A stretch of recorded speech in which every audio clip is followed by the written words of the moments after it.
की third alliance स्थापन होणार आणि तुम्ही त्या अलायन्सचा भाग असणार आहे महत्त्वाचा, काय सत्य आहे? नाही, आतापर्यंत मला कुठल्याही प्रकारचे असे संकेत मिळालेले नाही आहे. कुठल्याही प्रकारची बोलणी आता याच्या बाबतीत झाली नाही आहे. काही प्रस्ताव आलेला नाही आहे. मीही मीडियामध्ये हे बघून बोलत आहे.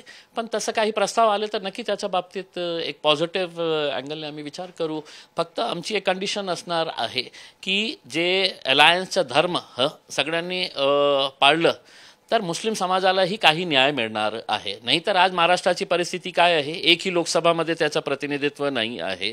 मुस्लिम समाजाने भरभरून सगळं सो कॉल्ड सेक्युलर पार्टीजला मतदान केलं आणि त्याचं फळ काय मिळालं तर तुम्ही बघितलं असेल तर ते एकही आज विधान परिषदेमध्ये एकही मुस्लिम आमदार तिथे पाठवण्यात आलेला नाही आहे. म्हणजे याचा अर्थ हे आहे की तुम्हाला फक्त मतदान पाहिजे आणि त्याचं नेतृत्व नाही पाहिजे. नाहीतर एकमेव खासदार होतो मी औरंगाबादहून मुस्लिम समाजाचा, त्याला पाळण्यासाठी कशा प्रकारचे सगळ्या राजनैतिक पक्षांनी आणि सगळ्या जाती धर्माच्या लोकांनी काय काय केलेले आहे सगळ्यांना माहीतच आहे.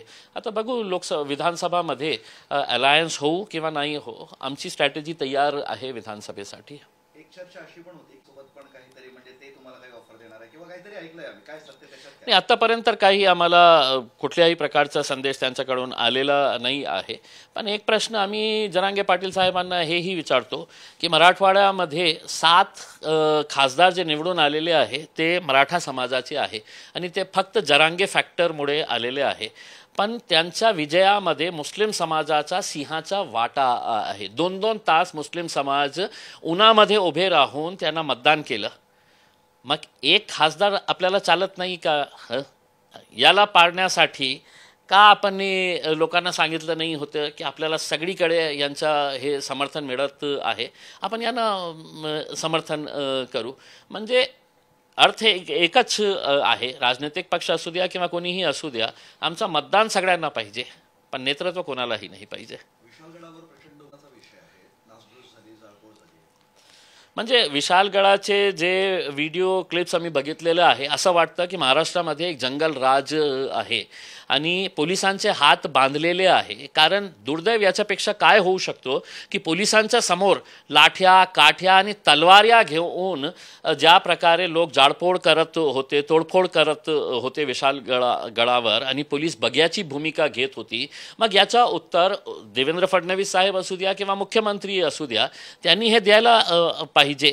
आणि प्रामुख्याने जे मौलवी लोक जे होते कोल्हापूरचे, जे रस्त्यावर आले होते की नाही आपल्याला मतदान करायचे आहे, तर कुणाला तर उद्धव साहेबांची सेनेला करायचं, काँग्रेसला करायचं, राष्ट्रवादी शरद पवार साहेबांची, त्यांचे नेते कुठे गेलेले आहे? आपण याच्या बाबतीत का बोलत नाही आहे? आणि या सगळ्यात जास्त दुर्दैव याचा वाटतं की हे जाळपोळ आणि तोडफोड आणि हिंसाची जी घटना घडत होती त्याचं नेतृत्व कोण करत होते, जे स्वतः आपल्याला शाहू महाराजांचे वंशज म्हणतं.